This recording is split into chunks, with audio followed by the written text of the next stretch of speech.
Donc on va commencer par quoi de neuf à Baveno, parce qu'il y a beaucoup de nouveautés qui changent notre pratique au quotidien. À toi, Florian. Merci beaucoup, merci d'être venu. Donc oui, je vais vous présenter les nouveautés de Baveno. On ne va pas faire tout Baveno. Il y avait deux parties dans Baveno. Une partie chez les patients avec une hépatopathie chronique et puis une autre partie plus sur les maladies vasculaires. On va se concentrer que sur la partie hépatochronique. La deuxième partie sera un petit peu revue par Jacques Lyotard sur le topo un petit peu plus tard. La présentation se présente en 4 parties. Un petit préambule. Ensuite, une définition qui importante pour comprendre les recommandations de Baveno 7, qui sont très riches, mais parfois très difficiles à comprendre. Et puis on verra la partie prévention et la partie traitement.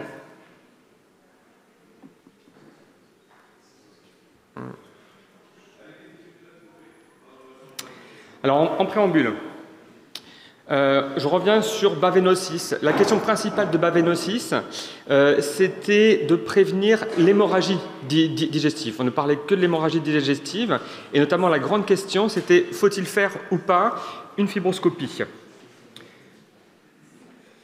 Je rappelle la conclusion de Baveno 6 qu'on applique tous maintenant, c'est-à-dire un patient qui a un fibroscan inférieur à 20 kPa et des plaquettes supérieures à 150 000.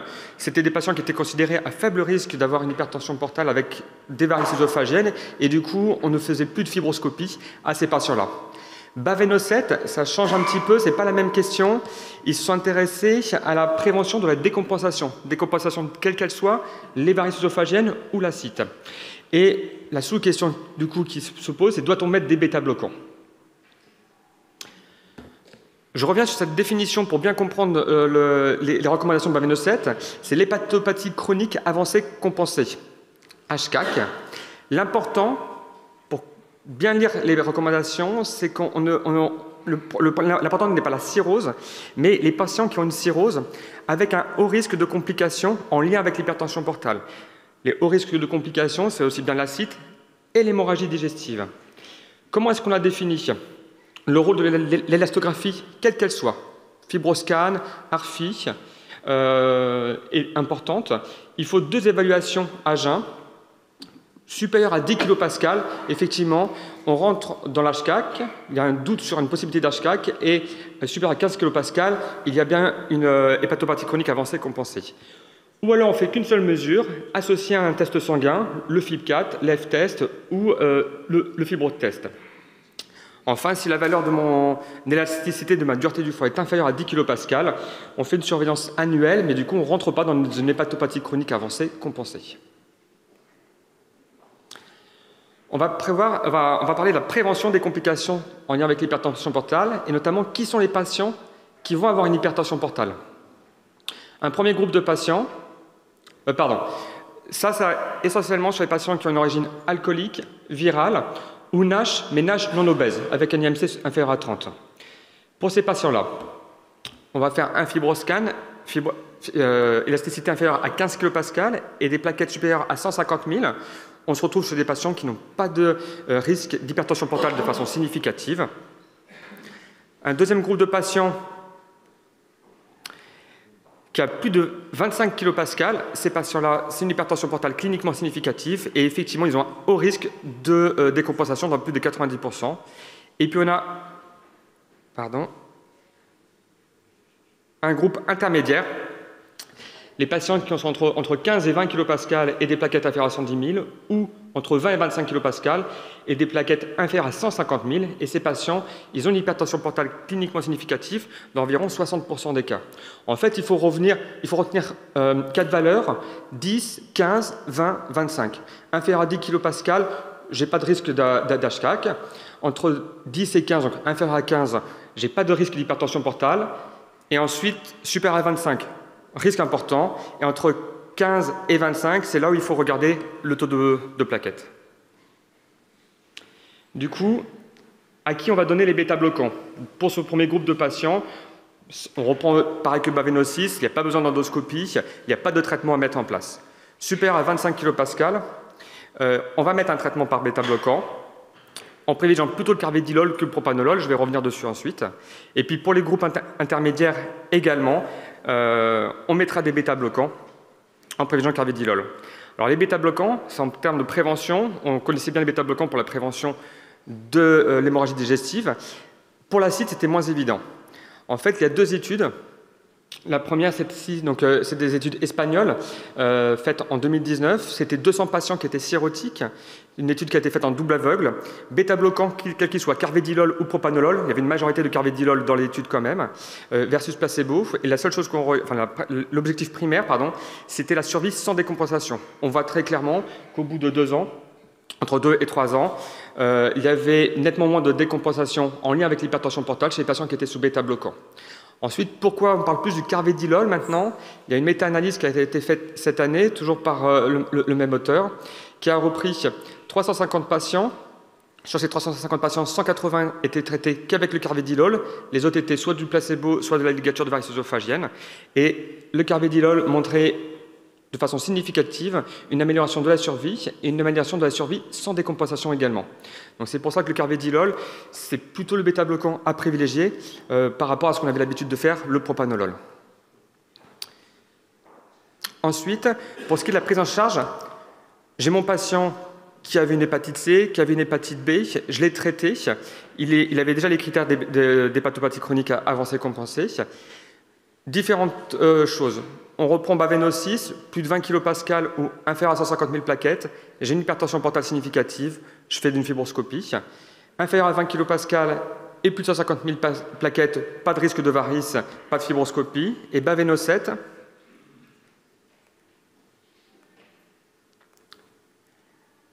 nous rajoute un groupe, les patients qui ont une élasticité à moins de 12 kPa et plus de 150 000 plaquettes, je peux arrêter la surveillance de l'hypertension portale.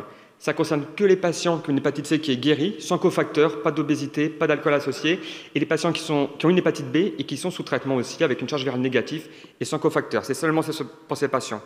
Alors vous voyez que là, Baveno, il nous rajoute à nouveau une nouvelle valeur, 12 kPa. Je pense que ce qu'il faut retenir, c'est que chez nos patients qui ont une hépatite C qui est traitée, j'ai des plaquettes qui sont normales, je suis à nouveau inférieur à 10 pour retenir vraiment les 10, 15, 20, 25, inférieur à 10, je peux arrêter de surveiller l'hypertension portale de façon systématique. Par contre, ça ne concerne que l'hypertension portale. Bien évidemment, ces patients-là, je continue à leur surveiller le risque de carcinome hépatocellulaire. Alors, peut-on arrêter les bêta-bloquants? Ça aussi, Baveno nous en parle. C'est toujours sur le même groupe de patients. Hépatite C traitée, guérie. Hépatite B, sous traitement, sans cofacteur. Chez ces patients-là, si je n'ai pas d'hypertension portale cliniquement significative, un fibroscan inférieur à 25 kPa, je peux être amené à répéter la fibroscopie à 1, 2 ans. Chez ces patients qui n'ont pas de varices, et sur Baveno, c'est bien marqué pas de varices, c'est pas VO stade 1, c'est absence de varices. Chez ces patients-là, je peux me permettre d'arrêter les bêta-bloquants. Donc là, on a fait toute la partie prévention. Qu'est-ce qui se passe chez mon patient qui fait une complication, qui fait notamment une rupture de varices œsophagiennes? Je reprends les éléments importants qui ont été validés par Baveno 7 dans l'hémorragie digestive sur une hypertension portale. La dénutrition, c'est un facteur pronostic, un facteur de risque important de récidive de l'hémorragie. Donc on reprend l'alimentation le plus tôt possible. J'arrête les IPP dès que j'ai fait la fibroscopie et que j'ai vu que c'était bien une hémorragie en lien avec de l'hypertension portale. L'imagerie doit être systématique en coupe pour rechercher un CHC ou une thrombose. Et puis la prévention de l'encéphalopathie hépatique par le lactulose. Hop. Ça a marché. Alors, hop. C'est pas grave. La rupture de varices œsophagiennes, je reprends, j'ai une hémorragie digestive. Je stabilise mon patient avec une hémoglobine entre 7 et 8, pas de surtransfusion, on le sait, pas de plaquettes, pas de PFC, ça a été revalidé par Baveno 7, bien évidemment. Les drogues vasopressives entre 2 et 5 jours, et l'antibiothérapie doit être faite de façon systématique. Je fais ma fibroscopie, j'ai des varices œsophagiennes, c'est la ligature de varices œsophagiennes plutôt que la sclérose, et puis j'ai des varices gastriques ou GOF2, ça va être le collage de la varice. Il va y avoir ensuite 2 groupes de patients. J'ai un patient, je le traite, l'hémorragie est contrôlée, mais j'avais une hémorragie active au moment de l'endoscopie. Si mon patient il était child B enfin plus que B7. Donc chaque B8, entre B8 et C13, ce patient, il y a un risque de récidive. Il faut qu'on puisse lui proposer un TIPS préemptif dans les 24 à 72 heures pour pouvoir lui poser le TIPS chez ces patients-là. Et ça, quel que soit son état quand il arrive, c'est-à-dire si jamais il est ictérique, si jamais il a une insuffisance rénale, si jamais il est encéphalopathe, ce sont des éléments aigus qui sont dus à l'hémorragie digestive et qui vont s'améliorer par la suite. Donc ça ne doit pas être un frein pour faire le TIPS. Deuxième groupe de patients, j'ai mis mes drogues vasopressives, j'ai fait ma fibroscopie, j'ai ligaturé, ça continue à saigner, prothèse œsophagienne ou son tamponnement, Baveno-7 ne différencie pas les deux. Et bien, chez ce patient-là, qui continue à saigner malgré tout ça, il va y avoir le TIPS de sauvetage. Le TIPS de sauvetage, il va avoir quelques limites. Ça va trop vite. C'est ce qu'ils appellent le TIPS futile. Effectivement, le patient qui va y avoir Shell C14, MEL supérieur à 30, lactate supérieur à 12. En fait, c'est un patient qui est en réanimation, qui est intubé, qui a une défaillance multiviscérale. Dans ces cas-là, il risque de décéder, mais aussi de ces deux autres causes. Et là, le TIPS doit vraiment être discuté, notamment avec le centre de transplantation. Ces patients, ça va essentiellement concerner, je pense, des patients qui sont déjà inscrits sur liste de greffe. Et le centre de greffe doit être au courant pour qu'il puisse être greffé rapidement par la suite. Sinon, malheureusement, même si on arrête l'hémorragie digestive, compte tenu de la défaillance multiviscérale, il risque de décéder. Donc ça, c'était sur l'hémorragie digestive. Ensuite, on a sur l'acide. Pour l'acide, les deux éléments importants, c'est que finalement, il n'y a pas de restriction à mettre des bêta-bloquants chez nos patients qui ont de l'acide et qui ont, si jamais ils ont des varices. Par contre, il faut faire attention à l'insuffisance rénale. Il faut bien les surveiller pour éviter qu'ils développent un syndrome hépato-rénal. À ce moment-là, j'arrêterai mes bêta-bloquants et bien sûr, je repasserai aux ligatures de varices œsophagiennes. Et puis, Baveno dit clairement également que chez les patients qui ont de l'acide qui récidive, à partir de 3 ponctions de grand volume sur une année, il faut déjà commencer à se poser la question du TIPS et envisager un TIPS chez ce patient pour éviter tous les problèmes, notamment de dénutrition qu'il peut y avoir chez ces patients qui ont des ponctions systématiques. Voilà. Alors, on ne fera pas de questions tout de suite parce qu'on va introduire maintenant Paul et on fera les questions groupées. Alors, Paul va nous montrer qu'il a toujours été un visionnaire enthousiaste. Merci, Paul. Enthousiaste, oui. Merci, Thierry. Merci. Alors, je pense que c'est là-dessus qu'il faut appuyer. Je remercie les organisateurs parce que c'est un sujet qui est un peu innovant, même si, comme M. Jourdain, moi j'en fais depuis 30 ans, sans le savoir, je ne savais pas que j'étais un endo-hépatologue finalement. Donc on va voir ce qui se passe déjà ce qui se passe en appuyant sur la flèche. Ouais. Tic. C'est bien la flèche verte, on est d'accord? Oui. Moi il ne se passe rien, mais peut-être que ce n'est pas la bonne. Voilà, alors pas de lien d'intérêt, on va passer vite. Alors, l'endohépatologie, voilà, vous avez vu passer des papiers. La question, c'était un nouveau concept. Oui, c'est une question qu'on se pose. Ce mot apparaît, on ne sait pas vraiment ce que c'est. Il y a des papiers qui suivent et qui montrent voilà, ce que c'est, et c'est clairement expliqué. C'est le diagnostic et le traitement des maladies liées à l'hypertension portale, les hépatopathies chroniques en général sévères, avec l'apport de l'endoscopie, mais surtout de l'écho-endoscopie. C'est quelque chose qu'on utilise, qui est un outil finalement, et qui peut, dans cette pathologie, nous rendre service.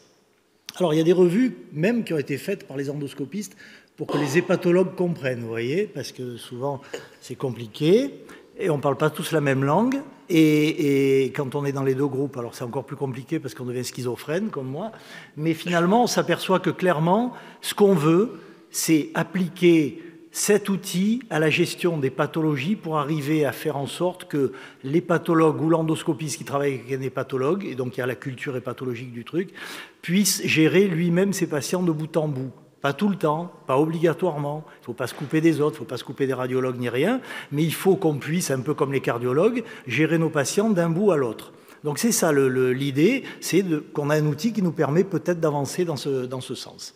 Vous le voyez, c'était ce qui était dit, que dans cette prise en charge, on aura un outil qui dans l'avenir nous servira. Alors, il y a une entrée qui est intéressante, c'est le ESL dernier. Le ESL, il y a ça dans le postgraduate, clairement, un sujet sur l'endohépatologie. Alors c'est Wim l'Allemand qui l'a fait. Alors Wim, il faut quand même savoir qu'il est dans Baveno. C'est quelqu'un, c'est un Belge avec qui on discute volontiers, qui est francophone et qui est également bavard sur le sujet, un peu comme moi.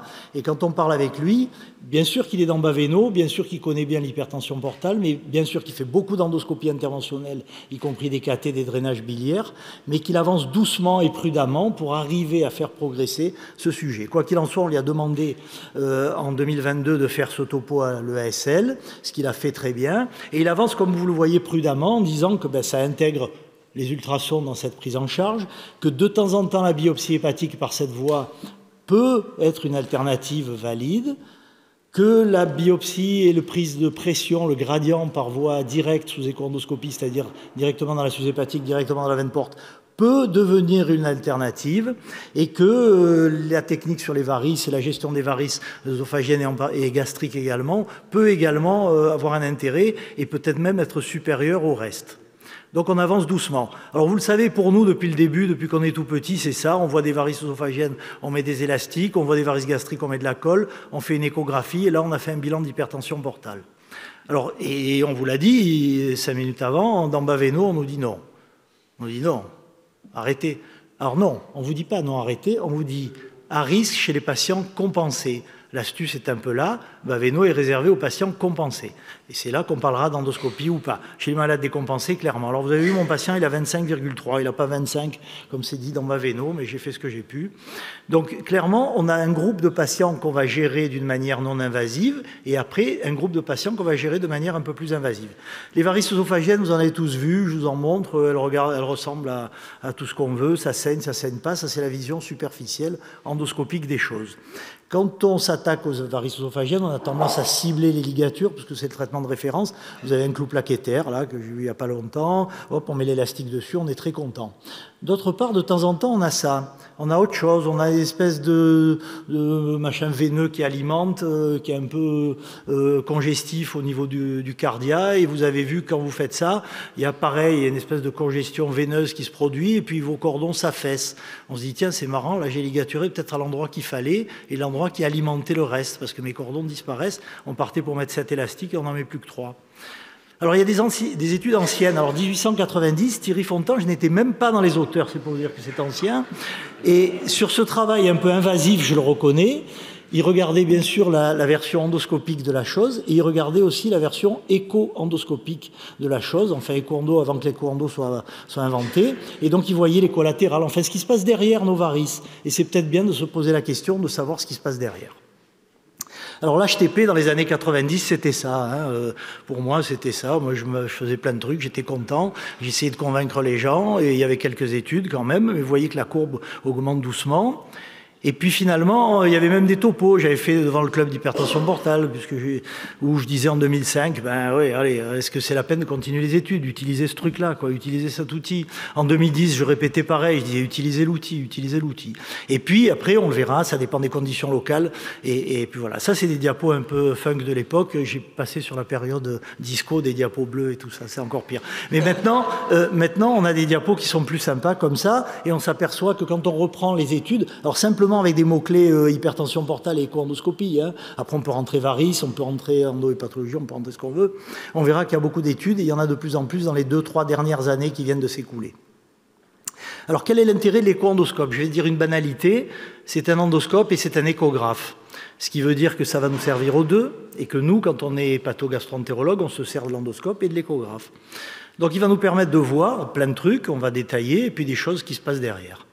Alors, les varices. Alors les varices, elles peuvent être différentes. Comme vous le voyez sur le cliché d'en haut, qui bouge un peu, c'est un film finalement, avec, vous allez voir des varices qui apparaissent et qui sont essentiellement endoluminales. Je ne sais pas si vous voyez très bien, au milieu, il y a le pilier du diaphragme, donc il y a mes varices qui sont sur la partie haute dans l'œsophage, sur la partie basse qui s'engagent, et qui sont à ras du cardia, en fait, finalement, et il se passe rien à l'extérieur. Et sur le cliché d'en dessous, vous allez voir qu'il se passe quand même quelque chose à l'extérieur. Quand on regarde endoscopiquement, les malades sont à peu près les mêmes. On a la même vision de grosses varices, probablement, mais vous voyez que ceux d'en bas n'ont pas la même chose, avec une perforante de gros calibre qui fait 5-6 mm, qui alimente clairement les varices œsophagiennes qui sont là. Donc on se dit que peut-être il faut faire quelque chose, et peut-être qu'elle a un rôle. Alors, ça avait été montré déjà depuis de nombreuses années que les réseaux péri- et œsophagiens avaient un rôle dans le pronostic. Si on s'attaquait uniquement à ce qui se passe en surface, on avait moins d'intérêt et souvent moins de bons répondeurs dans les cas où il y avait des gros réseaux à l'extérieur. C'était beaucoup discuté pour les plus anciens quand on est passé des scléroses aux ligatures, où on disait avec nos scléroses, on bâtissait un peu le cardia et on avait moins de récidives, on avait des varices éradiquées totalement. Avec les ligatures, on avait moins cet aspect-là, probablement parce qu'on agissait aussi sur des perforantes au cardia. Donc quand on regarde ça, et ces papiers qui sont bien définis, et qu'on prend un écho-endoscope et qu'on regarde ça, on se dit, ben oui, là je vais pouvoir peut-être en discuter. Alors, en discuter, c'est une chose, et puis de temps en temps, on va même pouvoir agir dessus. Moi, il m'arrive souvent d'avoir des patients en deuxième main par des gastro-entérologues qui disent « je ligature, je ligature, je ligature ». Alors, il y a le TIPS, il y a plein de trucs, on pourra en discuter. Je suis sous bêta-bloquant avec le carvedilol, on est bien comme il faut. Et puis, il y a quand même des varices qui récidivent. Alors, de temps en temps, sur cette perforante, on va pouvoir agir. Là, clairement, en écho-endoscopie, on n'a pas beaucoup d'autres voies pour agir. Donc là, vous le voyez sur les clichés, mon aiguille sur le cliché du bas, ici, qui s'approche de la perforante et dans laquelle j'injecte de la colle. Et sur le cliché qui est juste là, au-dessus de ma tête, on voit une disparition du signal Doppler et les varices qui s'affaissent. Donc on agit à la source. Chez un malade pour qui on n'a pas besoin de faire autre chose. Bien sûr, on peut discuter des milliers de choses. Les varices gastriques. Les varices œsophagiennes, c'était simple. Les varices gastriques, c'est un peu plus compliqué. Vous avez vu que Baveno nous conseille rien parce qu'on ne sait pas et qu'il y a peu d'études et que finalement, on nous dit que quand ça saigne, on fait ce qu'on peut. Quand ça ne saigne pas, on donne des bêta-bloquants. Alors, le problème des varices gastriques, clairement, il faut l'avoir en tête, c'est, une fois qu'on a vu le schéma de Sarine qu'on voit partout, c'est la classification et c'est surtout le risque hémorragique. Le risque hémorragique à 2 ans pour des GOV2 ou pour des IgV1, il est extrêmement important. Donc là, il va falloir peut-être agir. Alors, prophylaxie primaire, on est toujours compliqué, mais en tout cas, dans le secondaire, il faudra qu'on fasse quelque chose. Alors au départ, ça paraît simple, on arrive, on descend le tube, ça saigne comme ça, et un gros clou, et on n'a pas le choix, on va mettre de la colle là-dedans, et on va se débrouiller comme on peut. La question, c'est après, quand on revoit les patients après, quand on les voit après avoir saigné. Alors là, ça paraît simple, il y a un petit clou plaquettaire, là vous le voyez bien, sur cette varice gastrique, on va injecter de la colle sûrement. Est-ce qu'on passe l'écho-endo à ce moment-là pour aller voir ce qui se passe derrière? Pas forcément, moi je le passe en général quand j'ai traité l'hémorragie digestive, donc je ne fais pas d'emblée l'écho-endoscopie dans ce cas-là, mais ça ne me choquerait pas de le faire. Donc là, on va se poser des questions. C'est là qu'on va se poser des questions. Et quand on se pose des questions, c'est encore plus après avoir mis de la colle. Parce que quand on a mis de la colle, on a un truc qui ressemble à ça parfois, un peu irrégulier, avec le clou de mon aiguille en bas, là, qui est totalement figé. Et puis, on ne sait pas quoi en faire. Qu'est-ce qu'on fait là derrière? Est-ce qu'on en remet? Est-ce qu'on n'en remet pas? Alors, de temps en temps, là, l'écho-endoscopie va nous dire, par exemple, chez ce patient à qui j'ai mis de la colle, il y avait un beau clou, j'ai mis de la colle, ça s'est arrêté. Et après, quand on fait une écho-endoscopie, on voit comme ici, par exemple, vous voyez que la partie endoluminale, c'est la partie qui est la plus externe. On voit ma varice avec de la colle dedans qui s'arrête à ras de la jonction. Donc, j'ai pas mis de la colle sous écho-endoscopie, j'ai mis de la colle directement parce que je voyais la lésion, et après, j'ai contrôlé en écho-endoscopie pour voir ce qu'il fallait faire. Mais ça peut se discuter, et vous verrez qu'il y a beaucoup de papiers qui vont dans l'autre sens. Donc, on se pose des questions. L'écho-endo permet de se poser des questions, et des fois apporte des réponses aussi, c'est pas mal quand même. Donc, on voit qu'il y a des changements, clairement, avec l'écho-endoscopie depuis un petit moment. C'est que, de temps en temps, on met même de la colle, comme je vous le disais, sous écho-endoscopie. Ça permet de guider le geste, puisque moi, je l'ai fait à l'aveugle là, et de temps en temps, sous écho-endo aussi, mais le patient précédent, c'était à l'aveugle et j'ai contrôlé après. Donc, est-ce que je remets de la colle? Est-ce que je mets autre chose?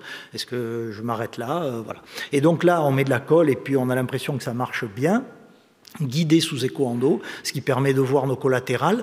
Le gros problème, quand on en discute avec Wim l'Allemand, par exemple, c'est qu'il est d'accord avec moi pour dire qu'on n'a pas de critères pour dire ça marche bien ou ça marche pas bien dans telle catégorie de patients. C'est-à-dire que les équipes qui font ça, ils ne se posent pas d'autres questions, ils disent je mets de la colle ou je mets rien et ça marche mieux. Les gens qui mettent des coils, comme dans cette équipe-là, c'est-à-dire des petits ressorts, plus de la colle, vous disent dans ce travail-là que ça marche mieux que les coils seuls ou que la colle seule. Oui, mais quel groupe de patients? Comment sont les collatérales derrière? Comment est l'hypertension portale ailleurs? On ne le sait pas. Là, on fait du local. Donc, ça serait bien de faire avancer les choses et de dire dans tel groupe de patients, on s'achemine vers plutôt des cols, plutôt de la colle, les varices ont tel aspect, tel machin. Bon, il y a très peu d'études là-dessus. Voilà. Donc, les varices et l'écho-endoscopie va nous permettre de guider le choix thérapeutique, comme je le disais, puisque dans ce que je vous disais il y a une seconde, c'est ça. C'est que, par exemple, je vais regarder mes varices, je vais regarder ma veine porte, qui est le cliché là-haut. Si vous avez de bons yeux, vous voyez le petit trait blanc qui est mon aiguille, qui va ponctionner le thrombus porte. Quand on est dans un contexte d'hépatoca, on va aussi ponctionner le thrombus. Hépatoca ou pas, ça change. Si c'est un thrombus néoplasique, la discussion n'est pas la même. On va avoir les collatérales, comme sur le cliché d'en bas. On va avoir un débit azygos pour ceux qui y croient, et qui permettra dans le même temps, dans le même geste, d'appréhender tout ça et de mesurer son hypertension portale et de décider. Peut-être que si on a un thrombus, un débit d'azygos élevé supérieur à 1000, eh ben on ira vers le TIPS plus facilement s'il y a des collatérales d'erreur. Enfin, les discussions sont ouvertes, hein, il n'y a pas de réponse. Donc après, pour les varices ectopiques, l'écho-endo a aussi un rôle important. Alors ça, c'est une varice ectopique derrière une anastomose, elle est facile, vous voyez qu'il y a un clou plaquettaire sur un petit machin renflé. Le gastro qui me l'envoie me dit, chaque fois que je vais dans son espèce de, derrière son anastomose, j'ai du sang, je suis noyé, je ne sais pas quoi faire. Et puis quand on regarde, parce qu'on a la chance d'arriver quand ça saigne plus, eh ben on se dit, bah, il est là, hein, ta varice ectopique, elle est là. Donc là, je ne me suis pas servi de l'écho-endo. De temps en temps, je m'en sers. Sur en particulier les DPC, et ça c'est un gros pourvoyeur, les DPC de varices ectopiques qui saignent, alors quelle que soit la cause de la DPC, comme vous avez le cliché d'en haut, alors en rouge vous voyez la petite artère qui alimente, et en bleu la veine qui alimente mon anastomose, vous voyez qu'il y a du Doppler sur la veine, hein, c'est bien une veine, elle fait 4-5 mm, hein, c'est pas très gros. Sur le cliché d'en haut ici, tout en haut vous voyez mon aiguille qui s'approche dans la perforante, dans la varice ectopique. Le cliché d'en bas, eh ben, j'ai enlevé le Doppler parce que je commence à injecter de la colle. Et le cliché complètement ici, le signal Doppler disparaît. Et on a un peu bâti en périanastomotique pour éviter le saignement. Il y a des gastros ici qui savent et qu'il y avait quelques patients qui avaient ça aussi. Donc ça rend service de temps en temps. On n'a pas d'autre moyen d'y accéder. Pardon, je ne sais pas comment on revient en arrière, mais en gros, c'était pour vous montrer que quand on revient en arrière, voilà, la veine porte, finalement, je crois que l'écho-endoscope, c'est le gold standard pour examiner la veine porte. On peut me dire ce qu'on veut, en radiologie, on n'aura jamais mieux qu'un écho-endoscope qui permet de voir la paroi, qui permet de mesurer les flux, les vitesses, les sens, qui permet éventuellement de ponctionner. Donc là, vous avez une veine porte normale. Et de temps en temps, vous avez une veine porte où il y a un petit thrombus. Alors, dans un contexte d'hépatoca, c'est bien d'aller le ponctionner. Moi, je le ponctionne, vous voyez, il est tout petit. Ça peut rendre service. On a des patients qui avaient des hépatocas, simplement l'alpha-féto remonte, vous demandez ce qui se passe. Je vous rappelle que l'alpha-féto et l'envahissement vasculaire, c'est bien corrélé quand même. Et de temps en temps, on a des critères qui montrent rien dans l'imagerie par ailleurs, pas très évident, et on a ça. Donc là, vous voyez sur le cliché d'en bas, un petit thrombus. Là, je défie quiconque d'aller le faire sans écho-endoscope, sur cette taille-là. Donc, ça avance. Il y a des papiers qui disent que l'écho-endoscope va nous servir dans le management de l'hépatoca, et oui, il peut nous servir. Je ne dis pas qu'il faut l'utiliser tout le temps, nous on l'utilise beaucoup quand même dans le service, parce qu'on nous demande, comme je le dirai tout à l'heure, de plus en plus d'histologie. Et pourquoi? Parce que voilà, là il y a un petit papier qu'on avait fait il y a quelque temps, où on biopsiait les thrombus des patients qui n'avaient pas de critères évidents radiologiques. Maintenant, on les biopsie plus encore. Mais là, on se disait, qu'est-ce que c'est un hépatoca, un cholangioca ou rien? On n'avait pas les critères. Donc, sur un grand nombre de patients, on en avait prélevé un petit nombre. Et dans la quasi-totalité des cas, on avait des signes, qui permettaient de dire qu'on avait... ça doit être le cliché d'après, voilà, qu'on avait d'abord du matériel qui nous permettait de classer la lésion, c'était un hépatoca ou un cholangioca, de faire de l'immunomarquage. Maintenant, vous le savez qu'avec le score CPS, on va avoir en plus pour l'immunothérapie des tas de critères. Donc il faut une histologie maintenant pour les hépatocas pour s'en occuper. On revient à l'histologie, alors pendant des années on l'a abandonné. Donc moi, je ponctionne en général aussi les veines portes dans ce contexte-là pour qu'on ait des arguments. Ça se passe bien, il n'y a pas de souci, vous inquiétez pas. L'alcoolisation. Alors quand j'alcoolise des hépatocas, je ne le fais pas parce que j'ai décidé dans mon coin d'aller le faire. Je passe en RCP, souvent c'était moi qui m'en occupais, maintenant c'est Olivier, mais j'ai refilé le bébé. Mais on en discute avec les radiologues, on en discute avec tout le monde, et on dit tiens, moi j'y arrive pas par là, est-ce que toi tu y arrives? Et là on ne fait pas le mec en disant ouais j'y arrive sûrement, parce que des fois on n'y arrive pas, mais on dit je peux essayer, il faut y aller doucement, et de temps en temps ça se passe bien. Par exemple dans ce segment 1, c'est un peu compliqué d'aller faire autre chose que l'alcooliser, donc on va passer, on va faire un peu une écho de contraste sous écho-endo, on repère bien la lésion, je fais une histologie là-haut pour confirmer, et après je mets de l'alcool, donc c'est des petits hépatocas, hein, bien évidemment, c'est des petites lésions qui sont mal placées, juxtacave ou juxtavésiculaire, enfin dans des localisations qui sont un peu emmerdantes pour les autres, et donc on en fait de temps en temps. Donc ça nous sert également, c'est un outil, je vous le rappelle. La biopsie hépatique, j'ai montré qu'on en faisait, il y a de plus en plus de papiers maintenant qui les comparent. À mon sens, la biopsie hépatique, il faut la garder soit quand on veut dire cirrhose, pas cirrhose, soit quand on veut valider une lésion, alors ça, une lésion c'est bien sûr l'histologie, mais quand on veut faire une cause étiologique complexe sur une maladie hépatique, il faut clairement avoir une biopsie de bonne taille et de grande qualité, et probablement l'écho-endoscope ne nous permet pas. Je ponctionne avec une 19G, en percute, on ponctionne avec une 16G, on le voit dans les protocoles des NASH, on a toujours des difficultés, même quand c'est par voie transjugulaire, à rediscuter avec les experts pour inclure les patients. Donc moi, quand je fais des biopsies comme ça, c'est cirrhose, pas cirrhose, foie sain, je ponctionne la lésion et je veux le voir le foie à côté. On a quand même des bons prélèvements, de bonne taille, mais il faut quand même savoir dans quel cadre on le fait. Il ne faut pas se lancer pour faire toutes les biopsies sous écho-endo, c'est pas très logique. Du sang portal, on l'a dit, on pouvait ponctionner la veine porte. Il y a des papiers qui montraient que c'est intéressant, les fameuses biopsies liquides, d'aller chercher des marqueurs pour les tumeurs dans le sang portal. Il y a un intérêt, c'est facile à faire. Voilà, c'est peu développé, mais bon, c'est un outil qui nous permet sans problème de le faire. L'HTP, alors moi pendant longtemps, et je le fais toujours, je regardais mon azygose, j'étais très content. On a fait beaucoup de mesures, je m'en sers au quotidien, ça c'est sûr. Mais il y a des contraintes, c'est opérateur dépendant, il faut le reconnaître, c'est technique dépendante. Si on mesure le diamètre un peu plus, un peu moins, on peut avoir des faux positifs. En gros, il faut avoir des groupes de patients, mais voilà, ça nous sert et nous on fait les gradients, on fait tout, et au milieu de ça, j'ai quand même mon azygose. Des papiers récents pour mesurer l'hypertension portale plus sérieux, c'est d'aller le piquer directement, c'est de piquer la veine porte, la veine hépatique, et d'avoir ce petit objet qui nous permet de quantifier en millimètres de mercure, qui s'adapte sur l'aiguille, et vous allez voir qu'on s'en sert, ça débute, hein. Mais on s'en sert, et nos amis américains s'en servent un peu plus parce qu'ils ne font pas beaucoup de gradients par voie transjugulaire et que de temps en temps, ils ont... Et puis le remboursement des aiguilles et la nomenclature n'est pas tout à fait la même, donc ils peuvent se permettre de gaspiller des aiguilles.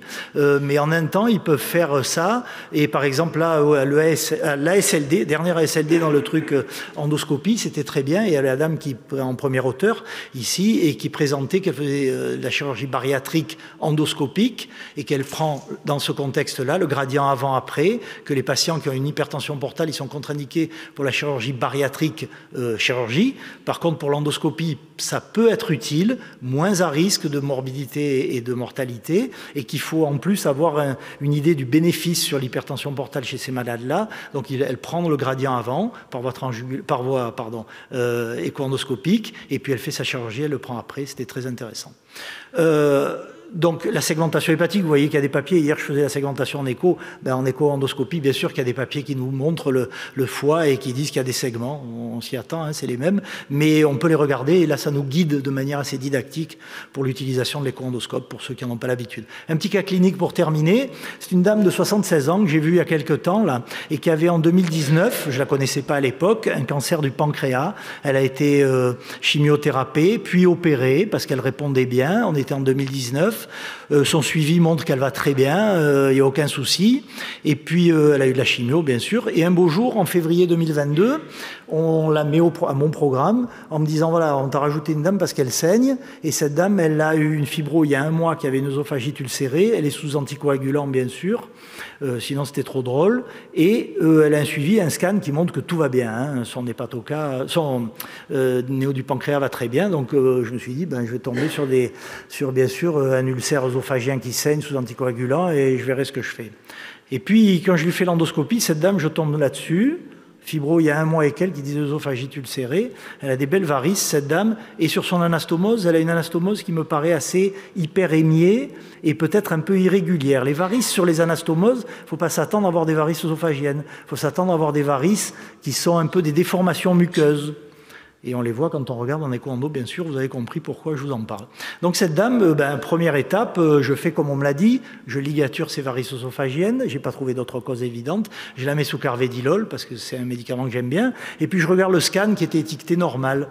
Et quand on regarde l'œsophage, je ne sais pas si ça sort très bien, vous voyez qu'il y a des choses blanches à l'intérieur de l'œsophage, on les voit bien. Et quand on regarde son anastomose, vous voyez qu'il y a des petites veines autour de son anastomose dans l'estomac, je ne sais pas si on les voit très bien, mais il y en a. Donc je rappelle le radiologue, je lui dis normal pour le cancer du pancréas, mais est-ce qu'elle n'a pas un peu d'hypertension portale? Il me dit oui, finalement, oui, elle a des varices.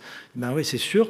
Donc cette dame, je l'ai revue quelque temps après pour son suivi, et quand je la revois pour son suivi, elle a des plaquettes normales. On pourrait penser qu'elle a une hépatopathie liée à la chimiothérapie, liée à plein d'autres trucs. Elle avait une résection partielle de la veine porte aussi, je vous rappelle. Elle a un fibroscan qui est à 4 kPa. Et puis, elle a une déglobulisation modérée. Elle fait plus d'hématémèse qu'elle avait fait initialement. Elle fait toujours du mélénat, déglobulisation lente. Et je lui fais une écho-endoscopie, je ne sais vraiment pas pourquoi. Donc, quand je lui fais l'écho-endoscopie, je regarde son anastomose. Et derrière l'anastomose, vous voyez qu'il y a des petits vaisseaux, mais il y en a un beau qui alimente clairement et qu'on arrive à individualiser de manière plus claire que les autres. Je mesure ce débit, je mesure son débit azygos qui est bas. Clairement, elle n'a pas d'hépatopathie pour moi. Donc, je prends une aiguille et j'injecte ma perforante avec de la colle et je bouche un peu ce qui se passe en péri-anastomotique. Je suis assez content. Et quand je la revois, et dans le même temps, pardon, et c'était... non, quand je la revois, je vous dis des bêtises, puisque je la revois pour le contrôle, je fais un gradient par voie transjugulaire pour rester dans l'atmosphère endo-hépatologie, pour vous montrer qu'on peut faire. Donc, en haut, je ponctionne la veine hépatique pour avoir un gradient. Je ponctionne la veine porte sur l'image ici, si ça démarre. Pardon. Voilà, celle-ci. Là, je ponctionne la veine porte. Et sur la troisième en bas, je ponctionne le foie pour avoir une approche globale et par une seule personne, entre guillemets, de sa maladie hépatique. Donc, je fais tout ça, et le résultat de la PBH, veine sushépatique, donc déjà pour le gradient, 7 mm de mercure en veine hépatique, 9 mm en veine porte, elle a 2 gradients, ça paraît logique, elle n'a pas a priori d'hypertension portale évidente.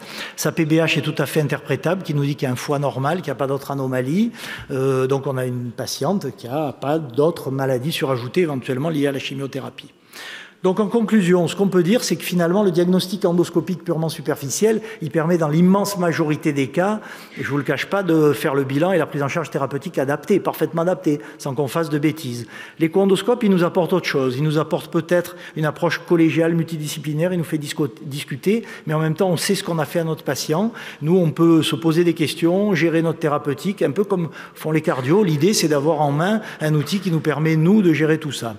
Et les conditions d'exercice local, j'ai bien compris depuis 30 ans qu'elles étaient très différentes et que l'obstacle, il venait de là, il venait pas des endoscopistes, ni des écho-endoscopistes, ni des pathologues, il venait des conditions locales où on faisait beaucoup de biliaires, où on n'avait pas les créneaux pour faire du truc, on n'avait pas le tout, enfin bref, c'est pas un obstacle scientifique, c'est un obstacle local. Donc j'espère qu'on va pouvoir y remédier un de ces jours.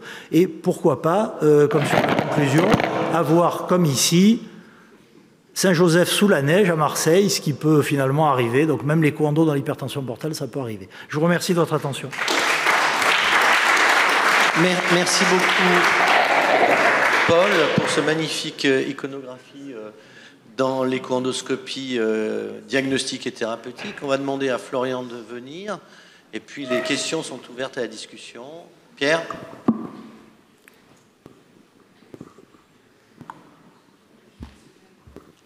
Bon.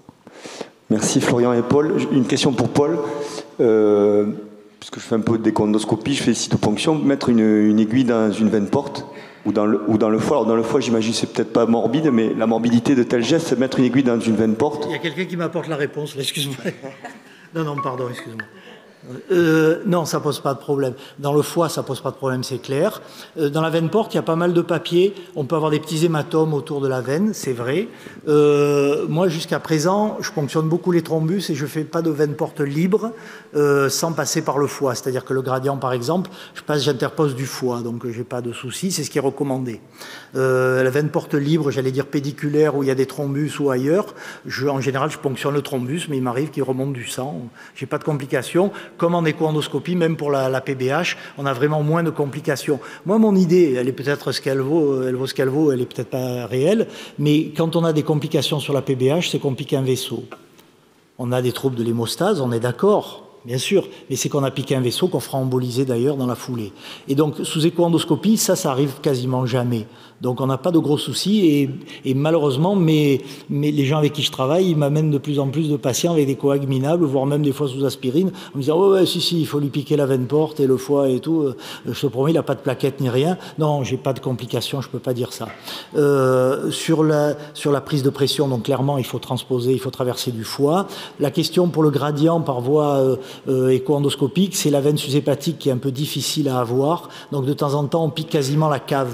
c'est-à-dire à l'abouchement des sucs hépatiques. Et j'en discutais avec Wim Lallemand, pareil, on est un peu dans la cave, c'est pas ce qui est recommandé au départ, mais là aussi à la SLD, ce qui montrait, c'est qu'il piquait la cave, et c'est une aiguille de 25G où on n'a pas de souci, quoi, non plus.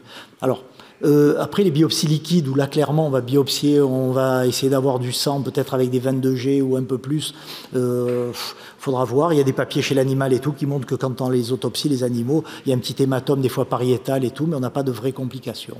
Donc c'est gérable, il faut être prudent, voilà, mais ça pose pas de problème a priori au quotidien, quoi. Merci Paul. D'autres questions? Alors Florian, moi une question. Donc le carvedilol a une place prépondérante maintenant dans la prise en charge de nos cirrhotiques, hein, même sans la fibroscopie. En pratique, tu le prescris comment? Est-ce que tu augmentes progressivement la dose? Est-ce que tu le mets en une prise, en 2 prises, enfin... Alors pour le carvedilol, alors, une première chose quand même, dans l'AMM officielle, c'est médecins internistes et cardiologues qui peuvent le prescrire, mais normalement, il n'y a pas de raison, il n'y a pas plus de problématiques avec le carvedilol qu'avec le propanolol, mais certaines pharmacies peuvent vous poser souci. Sinon, pour le prescrire, on commence avec une petite dose, en fait, 6,25, c'est-à-dire des comprimés de 6,25 mg. On commence par ça, si la tolérance est bonne, on peut l'augmenter avec une deuxième prise, une matin, une soir, ce qui arrive à un peu plus de 12 mg du coup par jour, et avec ces doses-là, normalement, on est bien. Il faut rappeler qu'il faut faire un électrocardiogramme avant. Alors, c'est comme pour les bêta-bloquants, finalement. Donc, faut revenir à notre internat et puis reprendre les contre-indications, donc les blocs auriculo-ventriculaires, BPCO sévère, tout ça, les mêmes contre-indications qu'avec le propanolol, finalement, ça ne change pas ça pour le bilan préthérapeutique. Si je peux faire un petit commentaire, sur ça, justement, le carvedilol, c'est vrai que ces patients, comme il a un rôle alpha-bloquant qui n'est pas négligeable, c'est bien d'avoir un avis cardio. Voilà. Et souvent, comme ils ont d'autres médicaments sur la tension, c'est pas mal. Donc, ça permet de le prescrire. Et ça permet de le prescrire. Je dis, au pire, on te dira, j'ai un avis cardio, et puis voilà. Hein, mais c'est vrai que ce rôle alpha-bloquant, il nous embête un peu, alors que le propal n'a pas. Donc la mesure de l'élasticité hépatique a pris un peu la place de la fibroscopie dans la prise en charge de l'hépatopathie chronique avancée compensée. Si c'est un gastro-entérologue qui n'a pas accès à ça, alors tu vas me dire c'est peut-être rare, mais ça existe quand même, hein, dans certaines... Est-ce qu'on pourra lui reprocher de faire une fibroscopie? Non. Non, enfin, la fibroscopie, ça reste quand même un examen assez simple, c'est pas plus invasif que ça, on peut faire sans anesthésie. Non, je pense que si jamais on n'a pas la possibilité d'avoir un fibroscan, enfin fibroscan ou ARFI, hein, parce qu'on peut demander aussi une échographie avec ARFI, ou un autre test par élastométrie, à ce moment-là, on fait la fibroscopie. Pareil chez les patients qui seraient contre-indiqués au bêta-bloquant, à ce moment-là, on peut faire la fibroscopie directement pour envisager la ligature aussi. Olivier ? Que faut-il faire en prophylaxie primaire sur les varices gastriques? C'est quoi les recommandations avec une contre-indication bêta-bloquant? Voilà. J'avais oublié la fin. Alors, j'aimais bien le début. Le début, c'était bien. Parce que pour le coup, c'est bêta-bloquant. Alors, je botterai en touche en disant qu'il n'y a pas de recommandation sur le Baveno-7 par rapport à ça. Mais oui, j'aurais tendance à l'envoyer du coup. Il n'y a pas de recommandation, ça va dépendre de la taille de ta varice. Ouais. Voilà. Il y avait des papiers qui disaient plus de 2 cm, on commence à le faire, on des signes. C'est pas clair parce qu'on ne sait pas ce qu'il y a derrière, on ne sait pas à qui on s'attaque. Donc aller piquer une varice qui n'a jamais saigné dans ce contexte-là, c'est pas... Non, on ne sait pas.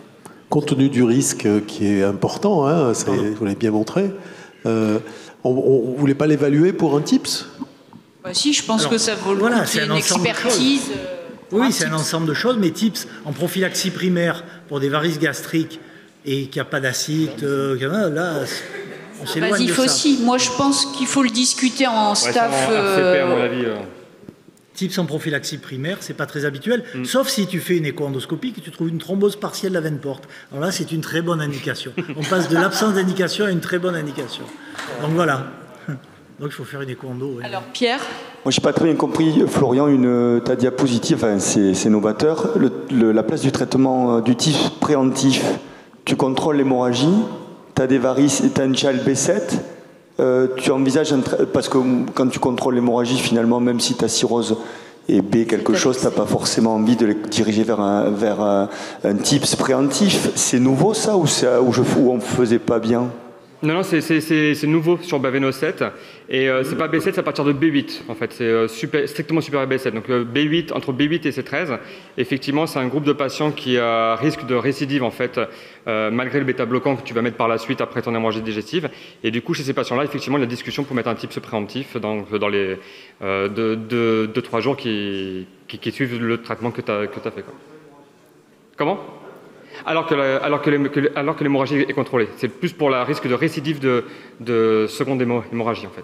Ce n'est pas les B8 avec saignement actif au moment de l'endoscopie. Oui, c'est B8 à C13 avec une hémorragie active au moment de la fibroscopie. C'est-à-dire si jamais tu arrives, tu fais ta fibroscopie, ton patient est saigné, j'ai simplement des signes rouges, par exemple, à ce moment-là, il n'y a pas de type préventif. Si jamais j'ai un G, comme on a vu là sur les images, c'est ces patients-là chez qui on va envisager de mettre un type préventif. Ah oui, en fait, le TIPS a de plus en plus de place quand même. Hein. L'idée, c'est de se dire que ceux qui vont faire les frais d'une nouvelle hémorragie, c'est les plus graves. Alors les C 15 sur 15, c'est pas la peine, mais les autres, oui, et les B qui saignent de manière active. À un moment, on prenait le gradient par voie transjugulaire, on disait il a plus de 16, ou plus de 20, pardon, dans ce contexte-là, plus de 20, et il va récidiver rapidement, donc voilà. Mais c'est les plus graves, finalement, on n'a pas envie qu'ils fassent les frais d'une nouvelle hémorragie, on n'hésite pas à leur mettre un TIPS. C'est la suite du Early TIPS qui avait été présenté. Ouais. Tout en sachant qu'il faut bien voir les relatives contre-indications ou les dangers d'un TIPS dans ces cas-là. Hein. Et le cœur. Sur le cœur, l'importance de la sarcopénie, l'âge du patient sont des facteurs quand même extrêmement importants ça pour permet d'évaluer. Par rapport à l'early TIPS, ça te permet de l'évaluer un peu plus et d'y aller une fois que tu es sûr. Mais ils sont moins restrictifs qu'avant quand même pour le TIPS, parce que l'ictère n'est plus une contre-indication, l'encéphalopathie au moment de l'hémorragie n'est pas une contre-indication. Bon, on aura plus de réponses l'année prochaine suite au ROCO TIPS. En parlant d'encéphalopathie, en fait, tu as évoqué le lactulose, la rifaximine, Alors, la rifaximine, ils le mettent, ils le décrivent pas dans Baveno 7.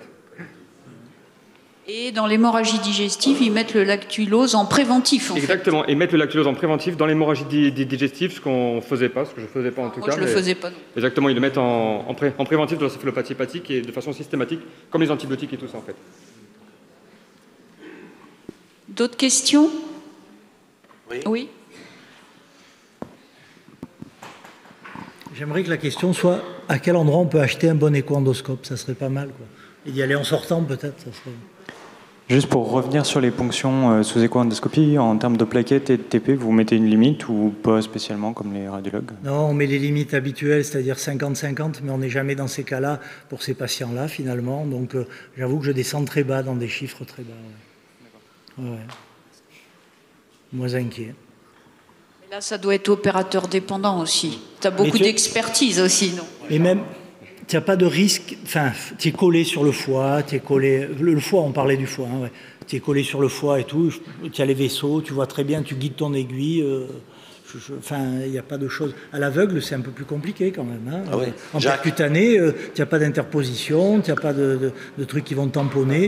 Là, quand tu es posé dessus, j'avoue que... Alors, il y a des équipes, pour en revenir à ça, oui, il y a des équipes qui injectent après des choses après avoir fait un passage de leur biopsie, qui mettent un peu de... qui mettent un peu de colle, qui peuvent faire des trucs, mais là, je vois pas trop l'idée, quoi. Hein, je comprends pas ça. Et pour éviter, alors sur le plan technique, pratique, par contre, pour éviter que ça coagule et qu'on ait une bonne histologie, il y en a, et notamment Wim l'Allemand, met un peu d'héparine dans le bout de son aiguille, il rince son héparine avec de l'aiguille, et comme ça, il a une carotte qui est plus intéressante, moins fragmentée, et qui est moins broyée quand on aspire, et donc il a une carotte qui est plus interprétable, qui est intéressante, donc il met un peu d'héparine pour éviter que ça coagule. Sur le plan pratique, quoi. Jacques, dernière question. Paul, sans te jeter des fleurs, c'est remarquable. Merci. C'est remarquable parce que novateur est vraiment plus que rare. Et la question que je te pose, à part toi en France, qui fait ça? Tu me gênes. Parce que ce savoir-là, mais il faut le diffuser parce qu'on peut être admiratif en qualité de geste, mais en plus, tous les renseignements que tu procures grâce à ça, c'est fabuleux. on n'est pas nombreux. Enfin, je suis pas nombreux. Et Wim l'Allemand, qui est dans Baveno, il est seul.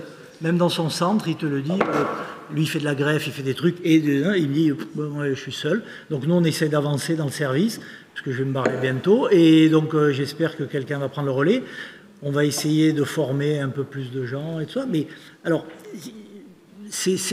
alors mon souci, c'est pas de former des éco-endoscopistes.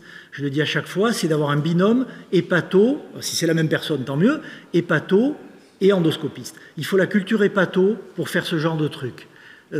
Christophe Bureau est venu, on a mis 10 patients, on a fait tout l'après-midi et tout. Il est venu avec un éco-endoscopiste qui travaille chez lui. Et puis après, c'est une histoire d'opportunité, de trucs. Mais il faut une culture hépato de l'hypertension portale et après faire un geste.